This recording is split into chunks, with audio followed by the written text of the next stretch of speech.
Okay, Steve, you can start. Good morning. Today, we're convening for the First Responder Network Authority's combined board and committee meetings. I'm joined remotely today, obviously, as are a few of our other board members. We also have a number of members attending in person in Albuquerque, New Mexico. Due to restrictions on the number of people who can be present in the room, the public was invited to attend virtually today. Thank you to everyone who's joining us for our board meeting, our first board meeting of 2022. This month marks the 10th anniversary of the FirstNet legislation, when Congress first created the FirstNet Authority and charged us with the mission to establish a single, interoperable, nationwide network for public safety across America. At that time, in 2012, public safety was not being served like they are today. Priority and preemption were not available on any network, and first responders had to rely on commercially available products and services for their voice and data needs. Since then, thanks to the hard work of this organization, our public safety partners, and AT&T, FirstNet has changed the game and created a whole new thriving marketplace for public safety technology. I remember way back when I ran our state's second largest law enforcement agency and left office just about 2 weeks before 9/11. The incredible communications needs that we had back then are thankfully a distant memory because of the leadership of so many of you and the work that you've done to build this amazing network. We've seen some incredible growth and innovation thanks to the FirstNet ecosystem. From apps and devices to new mission-ready innovations like portable cell towers that have been used to support incidents like the recent wildfire in Boulder County, Colorado, as well as the vertical location services or Z-axis technologies that can help map the 3D location of a firefighter in a building. These are real tools that public safety asks for, and FirstNet has taken them from concept to reality. We can't stop here. A first responder's job will never be easy. The challenges that these men and women face are ever evolving. In fact, the last few years have been hard on everyone, but especially so for those that serve on the front line. We're so thankful for you. But with a dedicated network that's flexible, secure, reliable, and resilient, they can stay better connected and protected. This board's goal is to ensure that we deliver on what public safety demanded and Congress directed us to do with this network. In this current phase of FirstNet, this means listening to public safety and making sure that our strategic investments back into the network are based on those needs. In the year ahead, the FirstNet Authority is going to continue to engage with our public safety stakeholders and combine that with our research in over-the-horizon technologies. This will inform our investments. As we meet for our committee updates and organizational work today, I know members have this goal and the needs of our public safety stakeholders top of mind, always. This board and the entire organization remain committed to serving your needs. With that, let's turn to the business of today's meeting. Today, we're going to receive a Public Safety Advisory Committee update from PSAC Chair Christopher Lombard, get advocacy, programs and future planning and finance and investment committee updates, and vote on 2 committee resolutions and 1 board resolution related to changing 2 committee charters. I'd like to ask our board secretary to call the roll for the board and confirm that each committee also has a quorum. Madam Secretary, would you please call the roll and then read the conflicts of interest statement? Sure. Good morning, everyone. I'll mark you as present, Chair Benjamin. Richard Carrizo. Present. Billy Bob Brown, Jr. Present. Brian Crawford. Present. Alexandra Fernandez Navarro. Present. Kristen Graziano. Billy Hughes. Present. Karima Holmes. Present. Darren Jones. Present. Peter Katusian. Warren Mickens. Present. Sylvia Moyer. Present. Jocelyn Moore. Present. Paul Patrick. Present. Tia Patterson. Participating by phone. Thank you, Tia. Mr. Chair, we do have a quorum for the board as well as for all 4 committees. I will now read the conflicts statement. Prior to participating in the FirstNet Authority Board, combined board and committees meeting today, the board members have reviewed the agenda as well as the conflict of interest guidance provided by the Ethics Law and Program Division of the Department of Commerce Office of General Counsel regarding the conflict of interest standards that apply to the board members. All board members have responded prior to today's meeting that they do not have a conflict and will not need to recuse themselves from participating in any portion of this meeting. Thank you. Thank you so much, Janelle. Each member of the board has before him or her the minutes of our November meeting. Are there any additions or corrections to those minutes at this time? Seeing none, I'll take a motion that we accept these minutes. This is Board Member Fernandez Navarro. I move that the minutes be accepted and approved. Thank you. Is there a second? This is Board Member Paul Patrick. I second. All right. All in favor, say aye. Aye. Aye. Oppose indicate by saying nay. Are there any abstentions? All right, well, thank you. The November meeting minutes are accepted. Madam Secretary, please make the minutes available to the public following this meeting.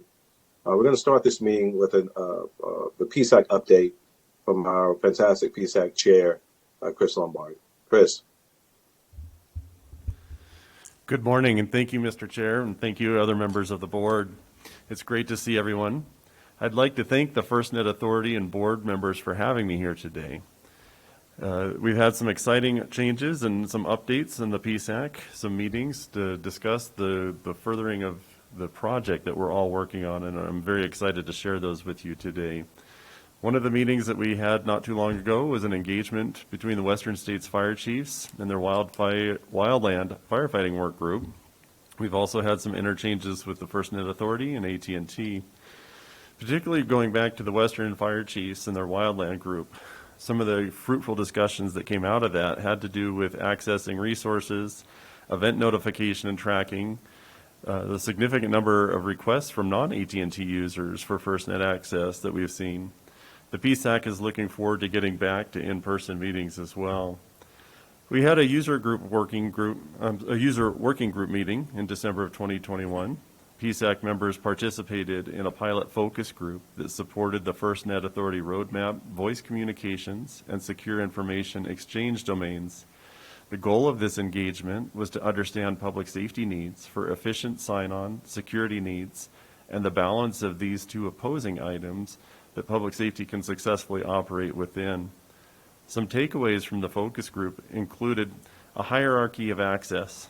Participants did not want an all or nothing type system, but rather an order of operations. They discussed that no one size fits all. Participants emphasized agencies seek the ability to customize operations to different levels.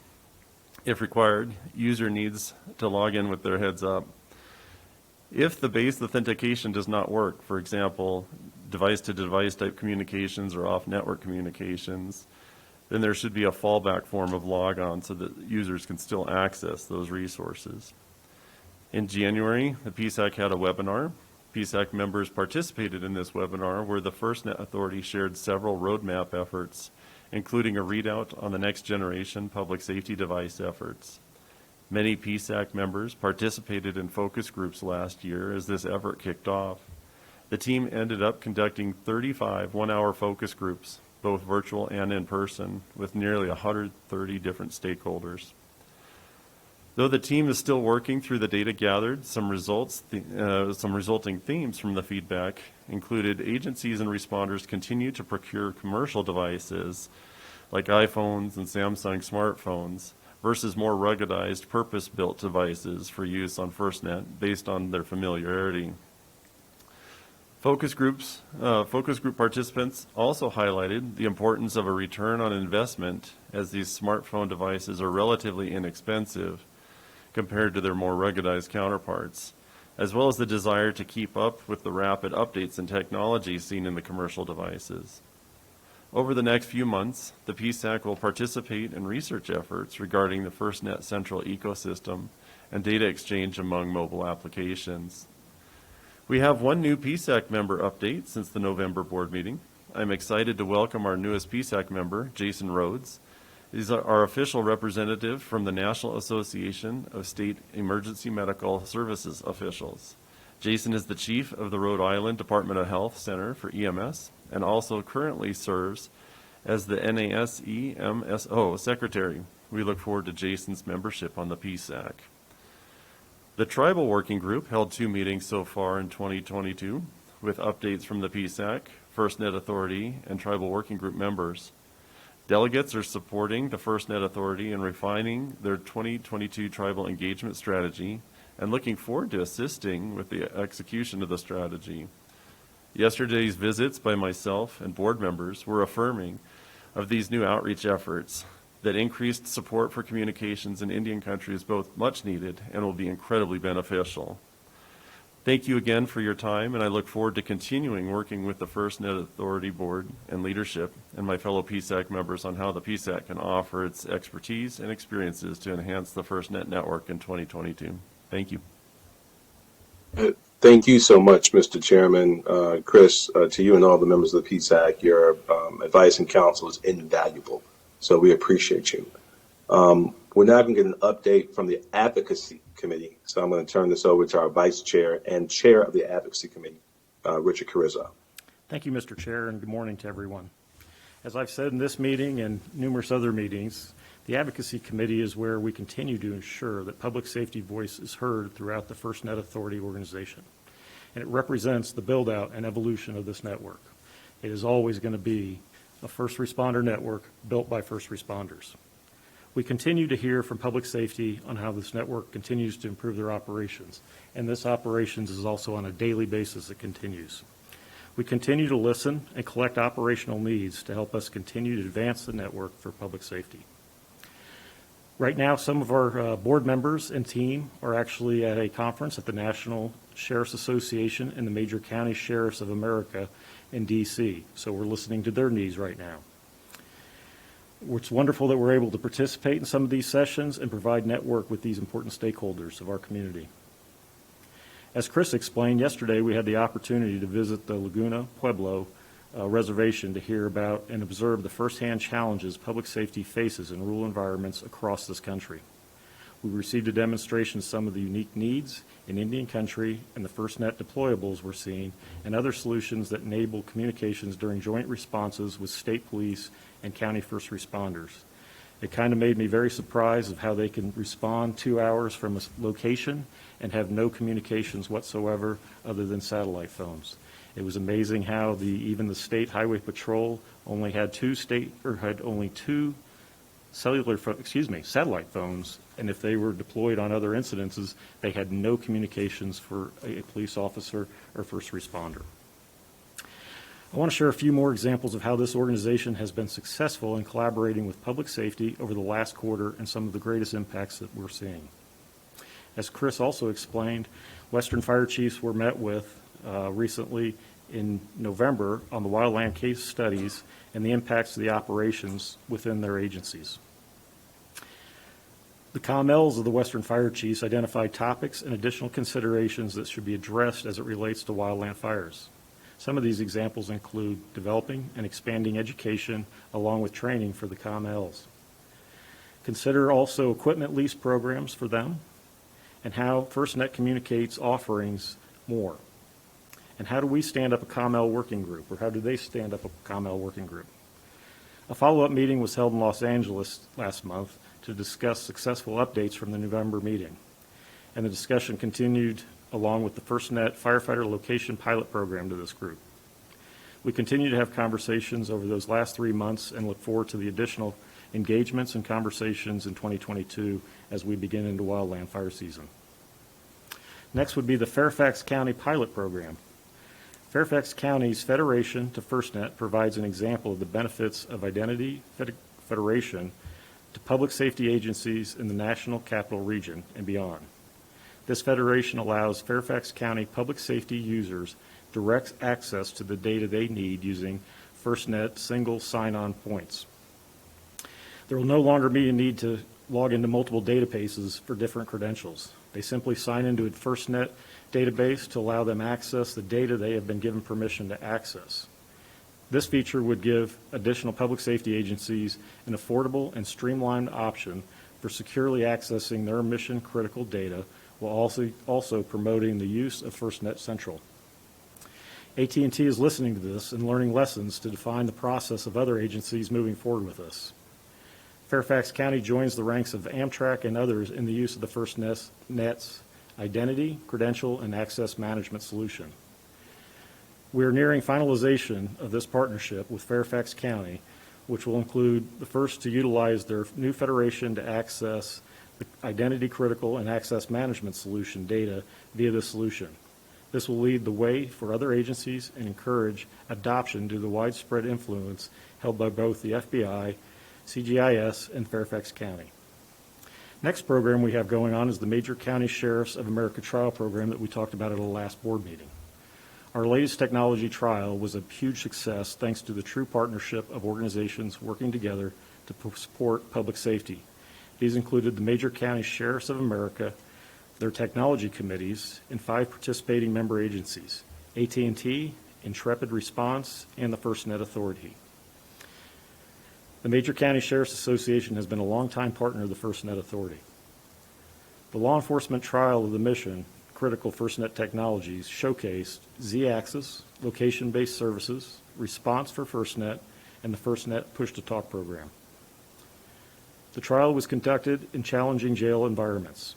One of our findings was that all departments found technologies useful and found opportunity to use them on a daily basis. As the participants used the technology in their daily operations, they identified some great ways to enhance future versions of the solution. This valuable feedback was exactly the type of operational insights that we desired when this trial was begun. This is a model for a partnership to test emerging technologies into the future. Next would be something that we don't think about very often, and that's aviation and maritime. We all know that we do a lot of on-land stuff, but we forget about aviation and maritime. Our stakeholder collaboration team stood up an effort to specifically develop an understanding of how the FirstNet Authority can enhance public safety's FirstNet experience for aerial and maritime operations. These efforts will further our team and AT&T's understanding of public safety's challenges and requirements, as well as provide additional content for coverage feasibility studies into the future.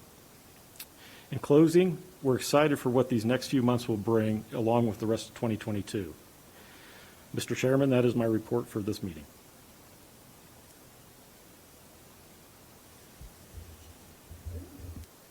Thank you so much, Rich. We're now going to get an update from the Programs and Future Planning Committee with Jocelyn Moore, our chair. The floor is yours. Thank you, Mr. Chair, and good morning. As chair of the Programs and Future Planning Committee, I'm excited to provide the board a quick update on the current state of the program, including a couple of new devices and services that we plan to offer this year. Now, to walk us through the specifics, I'll turn it over to Jeff Bratcher, our Chief Technology and Operations Officer. Thank you, Madam Chairwoman. Pleasure to be with you all here today. As we normally do, we update our FirstNet Momentum slides based on the end quarter results from AT&T when they announce these publicly. We're pleased to share these with the board and the listening community today. And at a high level, we're very happy with how the network continues to grow and the adoption of this network continues to grow. It's exceeding the FirstNet Authority expectations as well as AT&T's. We work with AT&T, as I said, to update this information. We're now providing on the FirstNet network built with AT&T quality, priority of service, and preemption wireless service to more than 3 million public safety device connections across more than 19,500 public safety agencies and organizations across the nation and the territories. Expansion of the public safety dedicated coverage, which is enabled by the FirstNet Authority's licensed Band 14 spectrum, is proceeding on an aggressive pace. We've hit the 95% milestone and exceeded that in some areas. The FirstNet Authority Program Management Team is now preparing for the finalization of this initial Band 14 deployment, which, as you recall, is on track to complete a little over a year from now in March of 2023. As the board has also previously heard, the network provided service to public safety users while they responded to the ongoing challenges of the pandemic and an extremely active western wildfire season, tornadoes, and other extreme weather events. The communication needs for these challenges faced by public safety over the past year were supported by over 800 FirstNet mobile asset deployments and network restorations in calendar year 2021. And those are for both planned and emergency events requested by the FirstNet public safety agencies at no cost to them. There are now over 190 applications in our FirstNet application catalog and user solutions within that catalog, and supported by over 3,000 registered developers that are part of the application developer program focused on FirstNet key features and capabilities and building those into applications in the catalog. We also have more than 370 FirstNet ready devices approved for use on the FirstNet network, with more devices being added monthly. And in fact, more than 35 new devices were approved in 2021. Next slide, please. As I mentioned earlier, the adoption growth of the FirstNet network by public safety users has exceeded all expectations. This slide graphically illustrates the growth over the last 4 years when we started in 2018 first quarter. As you can see, at the end of 2018, we were at approximately 500,000 connections, 1.2 million at the end of 2019, 1.8 million at the end of 2020, and as they announced in the last quarter, more than 3 million connections now across more than 19,500 agencies. AT&T has added 3,400 new agencies in the last year, and again is experiencing a 55% growth year over year. Certainly part of the reason for the growth is that public safety is utilizing the service to manage their daily operations, planned events, and emergency situations and disasters. While there are other commercial wireless offerings available to public safety, FirstNet continues to grow because we provide a cost-competitive, coverage superior service with those priority and preemption capabilities built in, always on, 24/7. And that's not only on the dedicated Band 14 spectrum, but also on all of AT&T's commercial LTE spectrum bands. This truly sets our service apart from other public safety broadband offerings on other networks. Nowhere else does public safety get their own nationwide dedicated communications platform with the mission-ready and mission-critical standards-based communication solutions that they need to protect themselves and our communities. And we continue to listen to public safety and focus on delivering those unique communication services that they need on their network. Listening and adjusting plans as new situations arise is part of the FirstNet Authority's goal and value proposition in working with AT&T, our market engagement office, to recognize those objectives and requirements from the users and put them into the network. Next slide, please. As the network and user base expands, the authority is working tirelessly to ensure innovation is also a component in new public safety communication technologies and solutions. We have a thriving ecosystem of communication devices and applications required by first responders that has been well established. Our focus is on the future investment in and growth of unique deployable coverage solutions that provide differentiated value propositions to public safety users. We continue to evolve the FirstNet Push-to-Talk service, now in its third revision, and we're currently testing a much-anticipated Apple iOS client for that FirstNet Push-to-Talk service. Devices, as we mentioned, public safety stressed to us early on that they wanted access to innovative wireless broadband devices across a broad range of form factors. And we are delivering on this by developing, growing that global device ecosystem for FirstNet. Having AT&T as a Tier 1 partner, again, drives those requirements into those device manufacturers. We have over 370 devices, as I mentioned, and over 440 on the NIST list of approved devices. FirstNet Ready, again, means that device has gone through the FirstNet approval program for certification by AT&T and acceptance, has access to Band 14, and is compatible with the services on the FirstNet dedicated core network. We've introduced high-power user equipment and a growing wave of public safety relevant Internet of Things devices as well. The next generation of wireless capabilities and 5G are now part of the latest wave of devices, positioning our public safety FirstNet subscribers to take full advantage of this generational shift in wireless. Ensuring that first responders have access to the latest commercial off-the-shelf technology via FirstNet, we're also enabling them to take advantage of cost savings and maximize the value of every public safety dollar. Touching on applications briefly, there are now over 190 applications. The catalog is geared towards first responders, featuring apps that are relevant to their mission, and gives FirstNet subscribers this dedicated catalog to find meaningful new solutions. And in some cases, we have first responders actually developing their own applications as part of the developer program and submitting those into the application catalog. Last column here on deployables.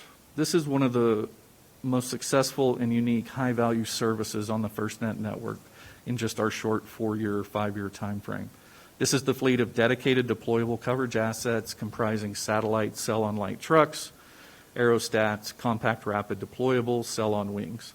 I was pleased the board was able to do the tour yesterday and see these in action and how those are actually used and deployed in the field. And again, these are available 24/7 at the request of the FirstNet subscribing agency at no cost to them. This is built into the FirstNet service and value proposition.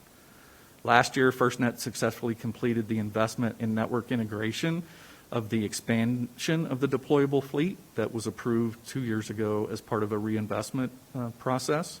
We now have over 100 dedicated deployable assets available to FirstNet subscribers in all states and territories. This past year was a very active year. Last year we closed with an astounding 800 plus deployable and network restoral requests from FirstNet users. Some of those events include snow events all over the nation recently, tornadoes in Kentucky, Tennessee, Arkansas, Missouri, as well as the disaster that hit very close to home for many FirstNet staff, including myself, which was the Boulder County, Colorado Marshall Fire on December 30th. This level of support to the public safety community is unprecedented and is a tangible example of the impact FirstNet is having on the operational needs of our nation's first responders. To close up, Madam Chairwoman, I'd like to look to the future. We are going to continue to build and reinvest into the nationwide public safety broadband network, FirstNet built with AT&T, as the legislation mandates and describes for us in the Act. As the results of this past quarter illustrate, the authority continues our focus on innovation and investments that benefit the unique mission-critical needs of our nation's public safety first responders. Our partner, AT&T, continues to meet or exceed delivery on their contractual requirements, and I'm pleased to provide this update on the end of year 2021, as well as our current state. And I'll turn it back to you. Thank you so much, Jeff, for that comprehensive update. Mr. Chairman, as you can see, there have been a lot of successes, and we will continue to build on that foundation as we move forward.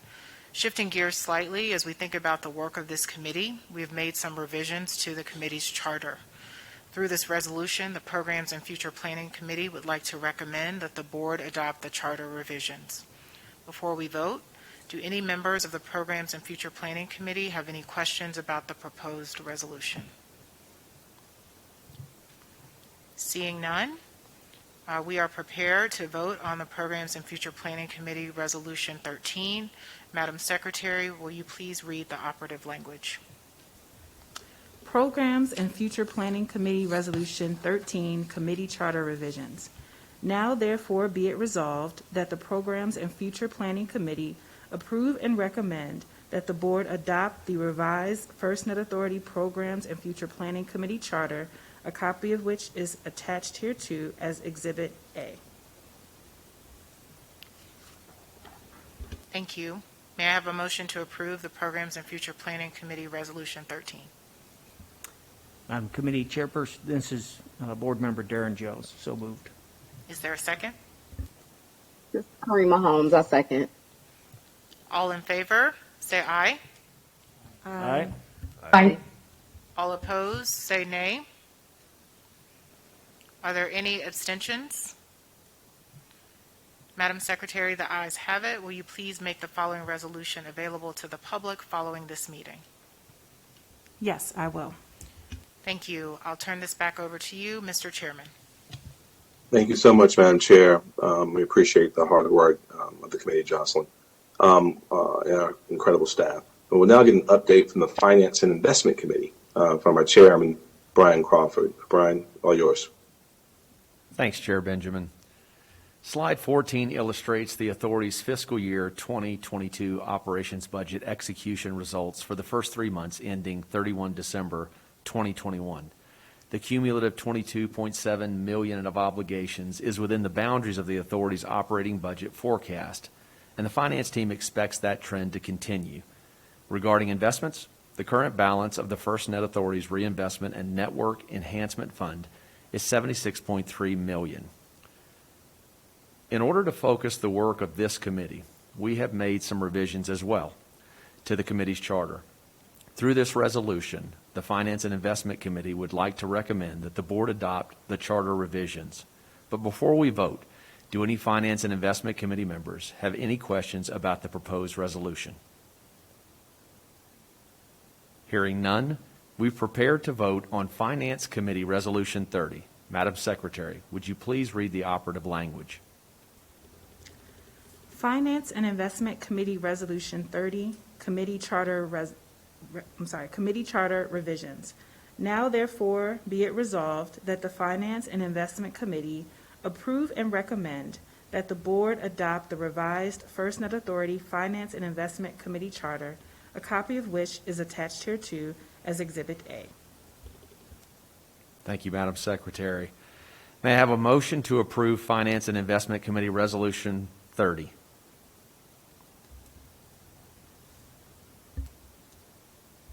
From a board member. From a Finance and Committee board member. Mr. Committee Chairman, this is Board Member Darren Jones. So moved. I have a move. Do I have a second on the floor? This is Kareem Holmes. I'll second. Any opposition? The motion passes. Madam Secretary, will you please make the following resolution available to the public following this meeting? Yes, I will.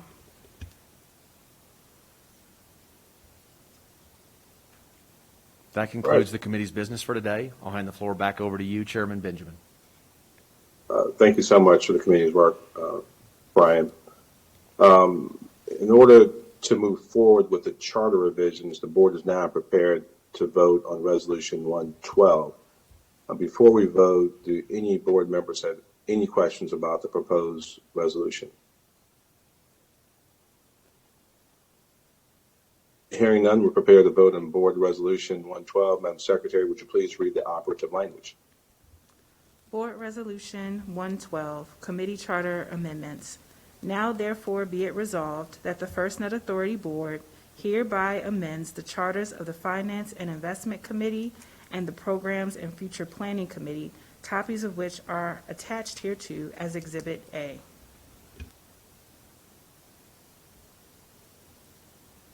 Thank you. May I have a motion to approve Board Resolution 112? Mr. Chairman, this is Board Member Billy Hughes. I so move. Thank you. Is there a second? Mr. Chair, this is Board Member Billy Bob Brown. I so move. Thank you so much. All in favor say aye. Aye. Aye. Opposed? Thank you. Opposed indicate by saying nay. All right. Any abstentions? Hearing none, thank you so much. Madam Secretary, you please make sure that the approved resolution be made available to the public following this meeting. Yes, I will. And Chair, I just wanted to note that Peter Katujian and Kristen Graziano have joined us today. Thank you. Thank you so much. I know they've been conducting some major leadership work, so it's good to see both of them. Thank you, Janelle. That concludes the business for the board today. I'm now going to turn things over to our CEO, Ed Parkinson, for any remarks that he might like to add to close us out. Ed? Thank you, Mr. Chair. Appreciate that, and thank you to all here today and viewing online. As we've really discussed today, the past year has shown extraordinary growth, not only in the adoption of the FirstNet program, but frankly, the innovation that we've seen throughout the enterprise with the incorporation of Z-Access, as well as HPUEs and other technological advancements. FirstNet continues to be that leader in the marketplace, not just here in the United States, but around the world.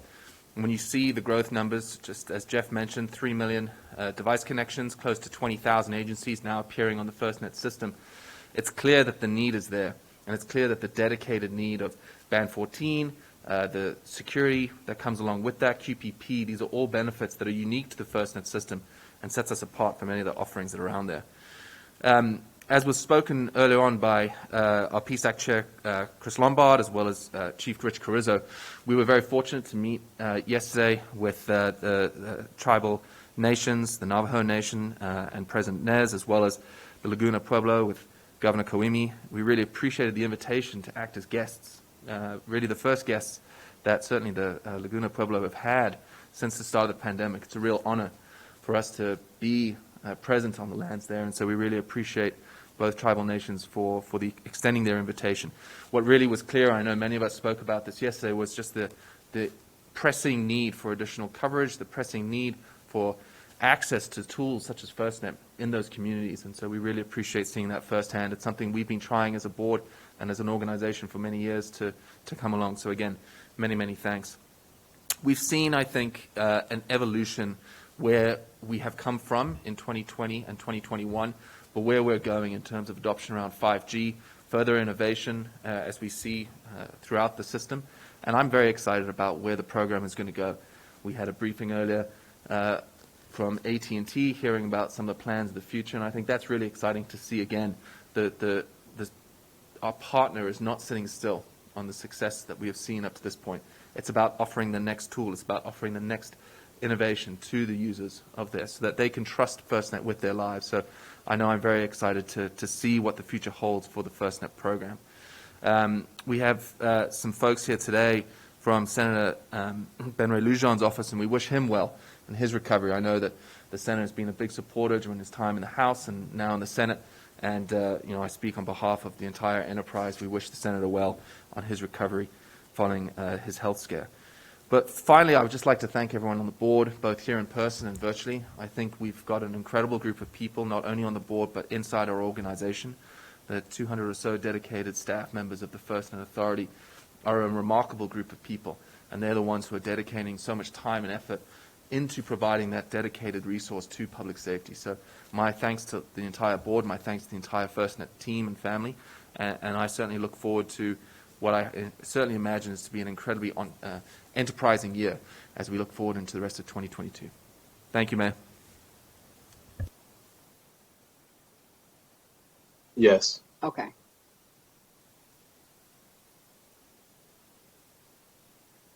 Mayor Benjamin, back to you. All right. Thank you very much.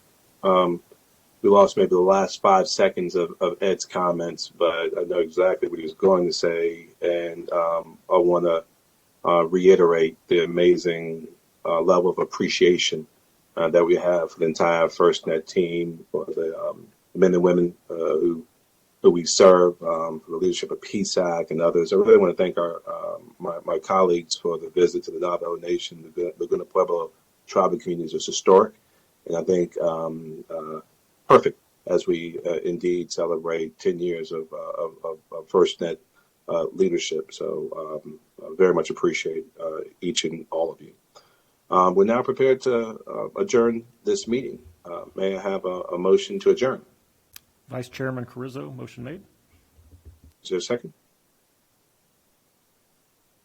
Mr. Chairman, this is Board Member Kristen Graziano. I'll second. Thank you, Sheriff. All in favor say aye. Aye. Aye. All those opposed say nay. No one ever votes against a motion to adjourn. I have to figure that out someday.